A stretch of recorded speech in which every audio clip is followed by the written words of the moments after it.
Ready start. एक स्वस्थ लोकतंत्र में सरकार की नीतियों पर सवाल उठाना और शांतिपूर्ण तरीके से विरोध प्रदर्शन नागरिकों का अधिकार होता है। यह सच है कि असहमति और उसकी शांतिपूर्ण अभिव्यक्ति से ही लोकतंत्र जीवन पाता है और मजबूत होता है, मगर कुछ मसलों पर सरकारी तंत्र का रुख कई बार इस हद तक उदासीन और उपेक्षापूर्ण हो जाता है कि आम लोगों को अपनी बात दर्ज करने के लिए आंदोलन एक जरूरी विकल्प लगने लगता है। ऐसे में यह सवाल स्वाभाविक रूप से उठता है कि अगर सरकार ने नीट प्रश्न पत्र लीक के मुद्दे पर उभरे विरोध के बाद समय रहते आंदोलनकारियों से संवाद का रास्ता अपनाया होता तो क्या स्थिति को संभाला जा सकता था।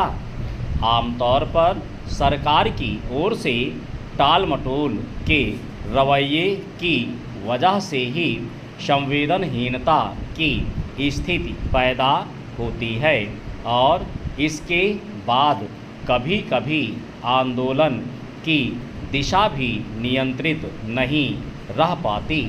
हैरानी की बात यह है कि मत विरोध या सवालों के सामने आने पर सरकार अपनी ओर से बातचीत में दिलचस्पी नहीं दिखाती, लेकिन जब लोग सड़क पर उतर जाते हैं तब स्थिति हिंसा पर काबू पाने के नाम पर पुलिस के जरिए बल प्रयोग का सहारा लेने से भी नहीं हिचकती। चंद दरअसल नीट 2026 के प्रश्न पत्र लीक के मुद्दे पर विद्यार्थियों के आंदोलन के दौरान जो भी अराजकता और पुलिस की कार्रवाई देखने में आई वह सरकार और आंदोलनकारियों के बीच संवादहीनता का ही नतीजा थी।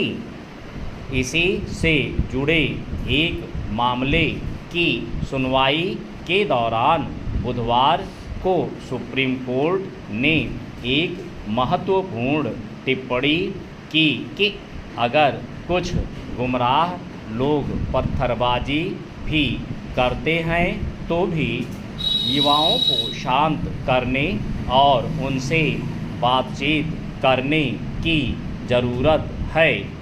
गौरतलब है कि दिल्ली के जंतर मंतर पर पुलिस ने आंदोलनकारियों पर जिस तरह लाठीचार्ज किया और आंसू गैस के गोले छोड़े उस पर तीखे सवाल उठे।